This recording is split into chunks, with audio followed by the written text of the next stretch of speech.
네, 이번 영상은 로버스트 포트폴리오 모델들을 구현하는 예시입니다. 첫 번째 그 영상에서는 제가 민베리언스 옵티마이제이션을 어떻게 구현하는지를 간단하게 설명을 드렸는데 거기에 이어서 이제 로버스트 버전까지 어떻게 구현하는지 간단한 예시 몇 개를 더 보여드리겠습니다.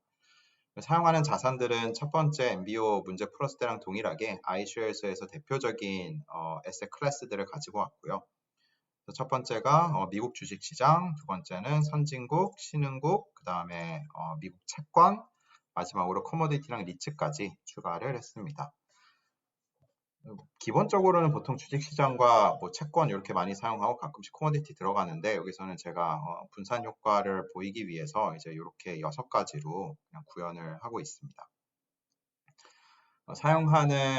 기본적으로 사용하는 패키지들은 이렇게 동일하고요. 그 다음에 데이터 읽어오는 거는 제가 그 민베리언스 옵티마이제이션 파이썬 영상에서 이미 설명을 한번 드렸기 때문에 넘어가도록 하겠습니다. 그 다음에 이제 이 MBO 구현하는 거에 있어서 여기서는 이제 레귤러라이제이션을 추가한 그 펑션들부터 설명을 드릴게요. 그래서 펑션 네임은 제가 뭐 동일하게 가져가기는 했는데 그 MBO에서 제가 맨 처음에 GMB랑 민베리언스 옵티마이제이션 구현했던 거랑 펑션 네임은 동일하게 가져가긴 했는데 이번 파일에 들어있는 것들은 다 이렇게 코에피션트가 그 레귤러라이제이션이 추가가 된 그런 버전들입니다. 그래서 GMB 같은 경우에도 원래는 베리언스를 미니마이즈 하는 건데 여기에 웨이트의 투놈과 레귤러라이제이션 코에피션트까지 곱해진 요 항이 하나 더 추가된 거를 이렇게 문제로 구현했고요. 그다음에 컨스트레인트는 기본적으로 웨이트 합이 1이다라는 거는 다 포함이 되고 추가적인 컨스트레인트, 웨이트에 대한 제약들을 넣고 싶으면은 이렇게 옵셔널로 추가할 수가 있습니다. 네, 그래서 원래 이제 GMB에서는 그냥 미니마이즈 이렇게 포트폴리오의 베리언스 이렇게 구현을 했는데 근데 여기서는 이제 추가로 레귤러라이제이션까지 고려를 한다라고 하면은 그러면은 여기에 코에피션트를 인풋으로 넣을 수가 있고 디폴트는 0으로 되어 있기 때문에 0 경우에는 그냥 베리언스만 미니마이즈하게 됩니다.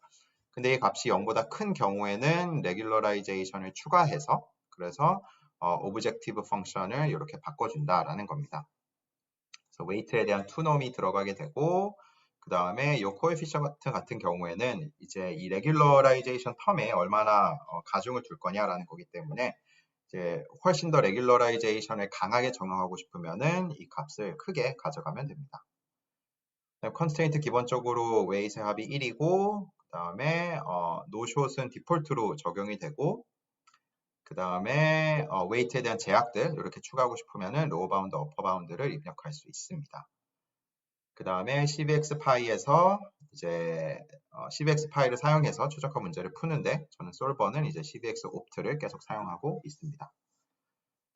그 다음 CVX파이 문제를 풀어가지고 스테터스가 옵티멀로 나오면은 이게 그냥 최적의 해인 거고 옵티멀이 아닌 경우에는 문제가 안 풀렸다는 거니까는 컨스트레인트 그 옵셔널 컨스트레인트 없이 한번 풀어보고 그래도 안 되면은 n분의 1을 리턴해라 라는 식으로 저는 뒤에다가 구현을 했습니다. 미니멈 베리언스 문제도 레귤러라이제이션을 추가해서 이렇게 구현을 했는데요. 원래는 미니마이즈 포트폴리오 베리언스인데 GMB랑 똑같이 이제 항을 하나 더 추가를 했고요. 근데 여기서는 이 미니마이즈 베리언스 형태에서는 기대 수익률에 대한 것도 제약으로 포함이 되기 때문에 기대 수익률이 리콰이드 리턴 이상이다라는 거는 여기 포함이 됐습니다. 역시나 이 레귤러라이제이션 코에피션트가 0보다 큰 경우에는 이거를 추가를 하게 되고 나머지는 그냥 미니멈 베리언스 문제 그 펑션 구현했을 때랑 동일하게 다 적용이 됩니다. 그래서 혹시 뒷부분에 대한 자세한 설명이 필요하면은 그 MBO 파이썬 영상을 먼저 참고를 하시면은 도움이 될 것 같아요. 그 다음에 두 번째로 이제 첫 번째는 그냥 단순히 레귤러라이제이션을 추가해서 그러면은 웨이트들이 좀 익스트림한 웨이트들이 사라지기 때문에 그러면 조금 더 로버스트 할 수 있어서 그거 추가하는 거를 보여드렸고 두 번째는 로버스트 옵티마이제이션을 적용한 예시예요. 근데 로버스트 옵티마이제이션 중에서도 기대 수익률에 대한 uncertainty만 반영한 거고 그 기대 수익률에 대한 uncertainty도 인터벌로 반영한 그 박스 uncertainty set 경우만 구현하는 거를 여기서 한번 해봤습니다. 뒤에 이제 실제 데이터를 가지고 포트폴리오 구성할 때 나오는 결과를 그때 보시면 알겠지만 이 인터벌 언설티티를 사용하는 거는 너무나 컨서베티브해요. 그러니까 너무나 월스트한 케이스의 문제를 풀기 때문에 정말 안 좋은 상황에서 어떻게 포트폴리오를 구성해야 되는지 그렇게 좀 익스트림하게 나오게 됩니다. 그래서 로버스트 포트폴리오 관련된 그 개념 영상을 보시면은 이제 인터벌 언설티티보다는 뭐 일립소이드 언설티티를 더 사용을 많이 하고 그리고 실제로 일립소이드 외에 다른 방식들도 또 있습니다. 그래서 인터벌은 그렇게 많이 쓰는 건 아닌데 구현하는 거는 가장 간단해서 구현하는 거를 먼저 보여드리고요. 오브젝티브는 이제 미니마이즈 베리언스로 들어가는 거는 똑같고요. 근데 이제 추가되는 게 요렇게 컨스트레인트가 추가되고 여기서 컨스트레인트는 이제 기대 수익률은 required return 이상이다. 근데 단순히 기대 수익률을 계산하는 게 아니라 worst case의 기대 수익률, uncertainty set 내에서의 기대 수익률을 사용해서 이렇게 제약을 추가하게 됩니다. 그래서 제가 이 영상에서 개념적인 부분까지 다 설명할 거는 아니기 때문에 개념 영상을 참고하면은 왜 포뮬레이션이 이렇게 되는지를 알 수 있을 거고 제가 행렬을 사용해서 적은 그 포뮬레이션과 이 구현한 코드를 비교하면은 이제 어느 제약이 어느 코드와 딱 그 매칭이 되는지를 쉽게 보실 수가 있을 겁니다. 그래서 이렇게 이제 델타가 인풋으로 들어와서 그 델타를 사용해서 컨스트레인트를 추가를 한 거고요. 그래서 델타라는 거는 개념 영상을 보시면 알겠지만 그 인터벌의 범위를 정하게 되는 값이 됩니다. 그리고 요거는 자산별로 하나씩 값이 주어지기 때문에 자산별로 인터벌을 적용하게 됩니다. 그 외에 나머지 것들은 뭐 원래 있던 함수랑 뭐 동일해요. 그래서 컨스트레인트 추가하는 거, CBX 옵트 사용하는 거, 만약에 옵티멀이 아닌 경우에는 이제 GMB를 푸는 거 이렇게 사용할 수가 있습니다. 뭐 여기도 사실 더 정확하게 위에 있는 펑션을 사용하려면은 이 레귤러라이제이션 코에피션트까지 넣어서 보내면은 이제 레귤러라이제이션이 된 GMB를 구할 수 있는데 뭐 거기까지는 넣지는 않았습니다. 그럼 이제 위에서 새로 구현한 함수들 가지고 한번 포트폴리오를 만들어 볼 건데 데이터는 18년도부터 22년도까지를 사용하고 에셋은 위에서 소개한 6개를 사용할 거고요. 그 다음에 금요일 종가 기준으로 주별 수익률을 계산해서 포트폴리오를 구성할 겁니다. 그래서 1월 초부터 데이터를 가져오다 보니까는 첫 주가 빠졌는데요. 첫 주를 넣고 싶으면은 12월 말부터 데이터를 가져오면 되고 저는 그냥 12월 그냥 간단한 예시기 때문에 18년도 1월 첫 주는 그냥 빼고 포트폴리오를 구성해 보겠습니다. 기대 수익률과 코비런스 매트릭스는 판다스 데이터 프레임을 가지고는 쉽게 계산할 수가 있고 그 다음에 뒤에 가서 애뉴얼라이즈 한 거를 보여드리기 위해서는 이제 52를 곱해가지고 사용하기 때문에 이렇게 DT를 52다 라고 넣었고요. 첫 번째는 이제 GMB 포트폴리오부터 구성을 했는데 GMB 포트폴리오를 풀 때 기본적으로 그냥 코비런스 매트릭스만 넣어서 풀고 레귤러라이제이션을 이렇게 넣어서도 한번 풀어봤습니다. 처음에는 아주 작은 값을 넣었고 그 다음에는 조금 더 큰 값을 이렇게 넣어봤습니다. 지금 이 예시에서는 웨이트에 대한 컨스트레인트는 없기 때문에 그냥 GMB를 풀면은 그때는 뭐 거의 대부분 그냥 본드에 투자하는 것을 확인할 수가 있고요. 근데 레귤러라이제이션을 추가하면은 이제 하나에 너무 많이 투자하는 그 웨이트들은 조금씩 완화가 되기 때문에 레귤러라이제이션을 조금 적용했을 때는 이게 거의 한 90% 정도 수준으로 내려가고 레귤러라이제이션을 더 추가하면은 45% 정도로 내려가는 것을 확인할 수 있습니다. 그래서 레귤러라이제이션을 넣으면 이제 조금씩 더 분산이 되는 것을 알 수가 있죠.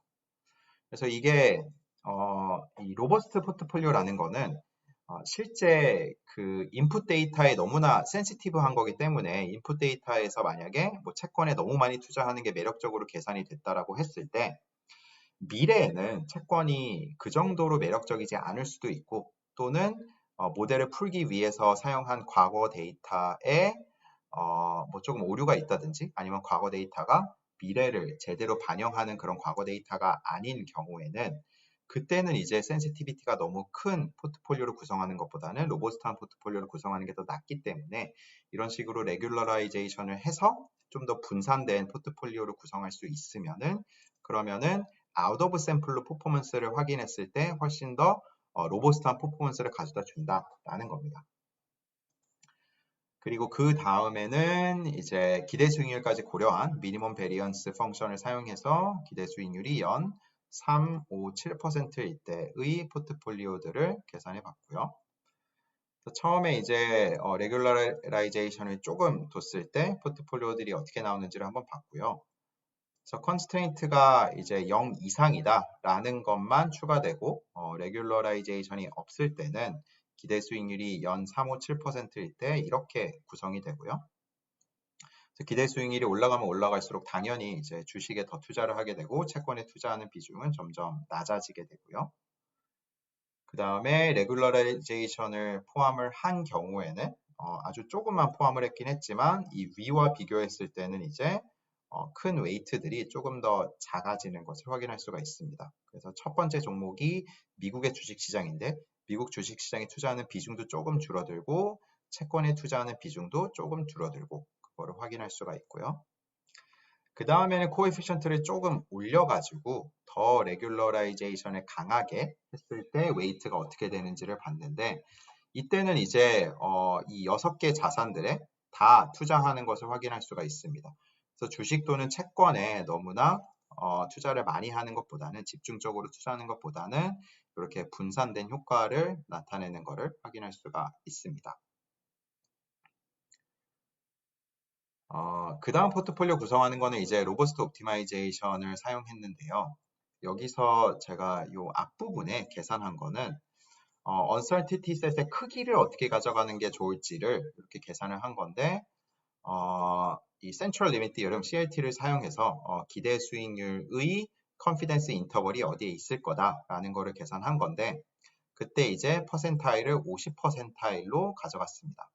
이게 지금 18년도부터 22년도까지 데이터를 쓰고 있는데 이때는 뭐 기대 수익률이 높은 종목도 있었지만 뭐 변동성도 꽤 큰 기간이라서 그래서 로버스트를 너무 강하게 가져가면은 기대 수익률을 만족하는 포트폴리오를 구할 수가 없어서 그래서 지금 델타를 조금 작게, 그러니까 퍼센타일을 조금 작게 가져갔고 포트폴리오 기대 수익률도 조금 낮게 한번 정해서 조금 낮게 지정을 해서 포트폴리오들을 찾아봤습니다. 요거는 그냥 CLT 적용해서 델타가 어느 정도이다라는 거를 계산했다라고 생각하시면 되고 요것도 이제 그 개념 영상을 보면은 조금 더 쉽게 이해가 갈 것 같고요. 그 다음에 기대 수익률이 연 1, 2, 3%인 포트폴리오들을 구성하고 그거를 이제 요 아래 이렇게 제가 정리를 해봤습니다. 그래서 그냥 MBO를 풀었을 때 그 상황을 보면은 그럼 이제 기대 수익률이 낮기 때문에 당연히 채권에 투자하는 비중이 아주 많고요. 근데 이제 로버스트 옵티마이제이션을 적용하면은 그만큼 이제 여기에 투자하는 비중은 줄어들게 됩니다. 상대적으로 이제 이 예시에서는 주식에 투자하는 비중이 조금 많이 올라가기는 하는데 많이 올라가는 이유는 워스트 케이스를 봤을 때 연 3%를 달성하려면은 주식처럼, 그러니까 미국 주식시장처럼 기대 수익률이 가장 높았던 종목에 투자를 할 수밖에 없게 나와요. 그래서 어쩔 수 없이 공격적으로 투자를 해야지만 3% 달성하는 결과가 나와서 그래서 여기서는 이제 주식에 조금 더 투자를 많이 하는 그런 포트폴리오가 나오게 됩니다. 초반에 제가 말씀드린 것처럼 지금 uncertainty가 이 interval uncertainty set을 사용하는 거는 너무나 월스한 케이스를 보기 때문에 실제 주식의 기대 수익률이 원래는 월 10%였는데 그 10%가 아주 낮은 걸로 나오고 뭐 나머지들은 더 0에 가까운 걸로 나오기 때문에 연 3%를 가져가려면 어쩔 수 없이 리스크는 아주 크지만 그래도 주식에 많이 투자를 해야 된다 이런 식으로 지금 여기서는 나오는 겁니다. 그럼 이제 이 포트폴리오들의 변동성이 어떻게 되는지 그거를 한번 보기 위해서 일단 요 첫 번째 줄은 이제 민 베리언스 옵티마이제이션 했을 때 기대 수익률이 1, 2, 3%인 포트폴리오들의 볼레틸리티이고 아래는 로버스트 옵티마이제이션을 사용해서 기대 수익률이 연 1, 2, 3%인 포트폴리오의 변동성을 가져온 거예요. 보시면은 딱 봐도 알겠지만 로버스트 옵티마이제이션을 사용했을 때 포트폴리오 변동성이 훨씬 더 높게 나오는 거를 확인할 수가 있어요. 좀 전에 말씀드렸던 것처럼 로버스트 옵티마이제이션을 적용했기 때문에 변동성이 더 높다가 아니라 로버스트 옵티마이제이션은 지금 인터벌 언서티티 셋에서는 워스트 케이스를 고려해서 포트폴리오를 구성하게 되는데 그 워스트 케이스를 보니까는 각 자산들의 기대 수익률이 현저히 낮게 예측이 되는 거고 그렇게 낮은 상황에서는 기대 수익률 연 1%, 2%, 3%를 달성하기 위해서 주식에 훨씬 더 투자를 많이 해야 되고 그렇기 때문에 포트폴리오의 베리언스와 포트폴리오의 변동성이 상대적으로 크게 나오는 효과가 이렇게 보이는 겁니다. 그래서 이거는 로버스트 옵티마이제이션을 풀었을 때 뭐 항상 이렇게 나오는 것은 아니고 다만 너무나 워스트 케이스한 경우를 볼 때는 이런 식으로도 나올 수 있다라는 걸로 이해하면 될 것 같습니다. 네, 그래서 이번 영상에서는 이제 두 가지를 보여드리려고 했고 이 레귤러라이제이션 추가하는 것과 로버스트 옵티마이제이션을 간단하게 적용하는 것 이렇게 두 가지가 핵심이었는데 네, 요 코드 보면서 네, 이렇게 구현할 수 있다라는 거를 네, 한번 학습하면 도움이 될 것 같습니다. 네, 그럼 영상은 이걸로 마무리하겠습니다.